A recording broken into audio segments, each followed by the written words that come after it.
Hi, and welcome to Simply Learn Stuff.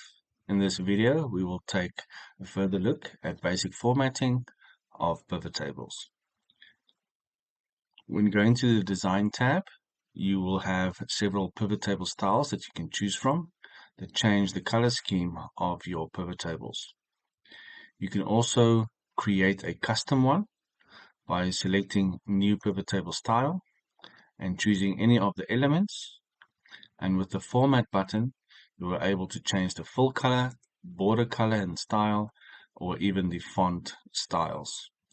Take note, you are not able to choose the specific font in this case, but you can easily change the font by going to the Home tab and changing the font from there. Once you have reached your desired pivot table style, you will then be able to go back to the pivot table styles and choose your custom style.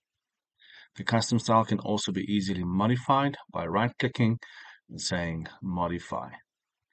Here you can then change anything and you will be able to experiment with yourself for a style that you desire. Here is an example of a style that was created, which includes a color and borders and a custom grand total row at the bottom. I trust that you enjoy this video, and remember to like and subscribe.